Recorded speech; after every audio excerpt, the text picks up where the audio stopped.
ہونی ہیں۔ اس دوران بڑے اہم اور سوالات بھی اٹھے جو کہ جن کا براہ راست نشانہ آرمی ایکٹ کے تحت آرمی کورٹس، ملٹری کورٹس میں سویلین کا ٹرائل ہے۔ جسٹس جمال مندوخیل نے سوال کیا کہ کیا 2014 میں پشاور آرمی پبلک اسکول پر دہشت گردوں کے حملے کے وقت کوئی گڑھ چوڑ موجود تھا، اور کہ کیا ان کے مقدمات فوجی عدالتوں میں چلائے گئے۔ جسٹس مندوخیل نے اس بات پر بھی حیرانگی کا اظہار کیا کہ فوجیوں کے خلاف تشدد میں ملوث دہشت گرد فوجی انصاف کا کیوں سامنا نہیں کر سکے، انہیں کیوں ذمہ دار نہیں ٹھہرایا گیا فوجی عدالتوں میں مقدمے چلا کے۔ جسٹس مندوخیل نے جسٹس سید حسن اظہر کی طرف سے پہلے اٹھائے گئے ایک سوال کا بھی اشارہ کیا، اور سوال یہ تھا کہ 2009 کے GHQ پر حملے جو کہ TTP نے کیا تھا، یا پھر 2011 میں PNS مہران نیول ہیڈ کوارٹر پہ بھی ایک بہت بڑا دہشت گردوں کا حملہ ہوا تھا، اس میں جدید ترین نگرانی والے ایواکس کے اورائن طیارے تھے، وہ بھی تباہ ہو گئے تھے۔ ان کے خلاف فوجی عدالتوں میں مقدمہ کیوں نہیں چلایا گیا؟ پھر جسٹس رضوی نے حالیہ واقعہ بھی پیش کیا جس میں دہشت گردوں نے 17 افراد کو اغوا کیا جو پاکستان ایٹامک انرجی کمیشن کے لوگ تھے۔ بعد ازاں ان میں سے 8 کو رہا کر دیا گیا، اور کہا کہ افسران کو مذاکرات کے بعد رہا کر دیا گیا، لیکن اس قسم کے بہت سارے کیسز پہلے بھی ہوئے ہیں، تو کیا ان پہ مقدمات چلے یا نہیں چلے، اور فوجی عدالتوں میں چلے تھے یا دہشت گردی کی عدالتوں میں؟ اگر ان کے خلاف فوجی عدالتوں میں مقدمات نہیں چلے تو پھر PTI کے ارکان کے خلاف، مطلب سوال کا جو بنیادی مقصد تھا وہ یہ تھا کہ اگر دہشت گردی کے واقعات میں ملوث افراد کے خلاف مقدمات فوجی عدالتوں میں نہیں چل تو پھر PTI کے جو کارکن تھے، لیڈر تھے، ان کے خلاف کیوں مقدمات فوجی عدالتوں میں چلائے جانے کی خواہش کا اظہار کیا گیا ہے۔ اب یہ کارروائی ایک ایسے دن ہوئی جب PTI اور حکومت کے درمیان مذاکرات کا تیسرا سیشن ہوا، اور اس میں PTI نے بالآخر بڑی لیت و لال کے بعد اپنے تحریری مطالبات پیش کر دیے، اور اس میں مطالبہ پہلا یہ کیا گیا کہ سپریم کورٹ کے 3 ججوں پر مشتمل کمیشن بنایا جائے، ججوں کی تعیناتی تحریک انصاف اور حکومت کی باہمی رضامندی کے ساتھ 7 روز کے اندر اندر کی جائے۔ تحریری مطالبے میں یہ بھی کہا گیا کہ کمیشن بانی PTI یعنی عمران خان کی 9 مئی سے متعلق گرفتاری کی انکوائری کرے، اسلام آباد ہائی کورٹ میں رینجرز اور پولیس کے داخل ہونے کی انکوائری کی جائے، اور جو بانی PTI کی گرفتاری کے بعد 9 مئی کے واقعات کی CCTV فوٹیج ویڈیو کی تحقیقات بھی کی جائیں۔ آپ کو معلوم ہے کہ عمران خان بار بار مطالبہ کرتے رہے کہ ان واقعات سے متعلق 9 مئی کے واقعات سے متعلق جو CCTV فوٹیج ہے وہ کیوں غائب کر دی گئی ہے، وہ کہاں پہ ہے، اس کو ایک جوڈیشل کمیشن کے سامنے پیش کیا جائے۔ اور تحریک انصاف نے یہ بھی مطالبہ کیا ہے کہ دوسرا کمیشن 24 سے 27 نومبر 2024 کے واقعات کی تحقیقات کے لیے قائم کیا جانا چاہیے۔ کمیشن اسلام آباد میں مظاہرین پر فائرنگ اور طاقت کے استعمال کا حکم دینے والوں کی شناخت کرے، شہداء اور زخمیوں کی تعداد پر ہسپتالوں اور میڈیکل سہولیات کی CCTV فوٹیج کی جو ہے وہ جانچ پڑتال بھی کرے۔ آپ کو معلوم ہے کہ 26 اور 27 نومبر کی درمیانی رات کو جو فائرنگ کے تشدد کے واقعات ہوئے، اس پر Pakistan institute of medical sciences اور پولی کلینک ہسپتال جو 2 بڑے سرکاری ہسپتال ہیں، وہاں پہ عملاً مارشل لا لگا دیا گیا تھا۔ اس کو فوج یا جو نیم فوجی ہمارے ملیشیا ہیں انہوں نے قبضہ کر لیا تھا، اور کسی کو وہاں تک رسائی نہیں دی گئی تھی، متی اللہ جان اور ثاقب بشیر کو بھی۔ اسی لیے Pakistan institute of medical sciences کے باہر سے وقتی طور پہ گرفتار کر کے بعد رہا کر دیا گیا تھا، کیونکہ وہ بھی اس کھوج میں تھے کہ آخر ان ہسپتالوں میں کتنے زخمی لوگ پہنچے ہیں اور کتنے لوگوں کو گرفتار کیا گیا اور کتنے لوگ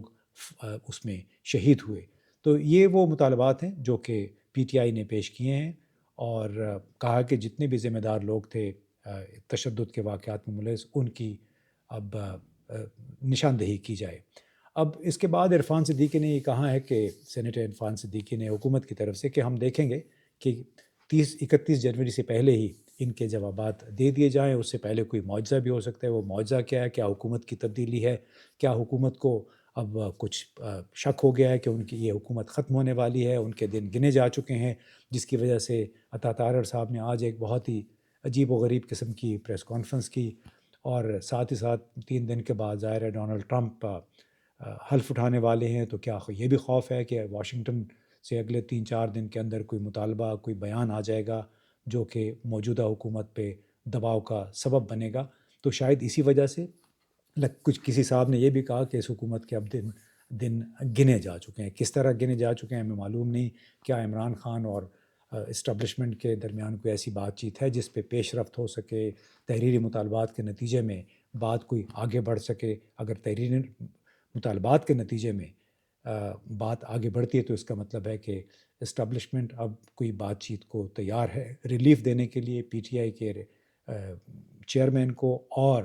پی ٹی آئی کے ان تمام رہنماؤں کو کہ جو اس وقت جیلوں میں ہیں جنہیں فوجی عدالتوں میں ٹرائل کا سامنا ہے. تو اگلے 3-4 دن بڑے سسپینسفل ہوں گے. دیکھنا ہے کہ اس کا نتیجہ کیا نکلتا ہے. بہت بہت شکریہ.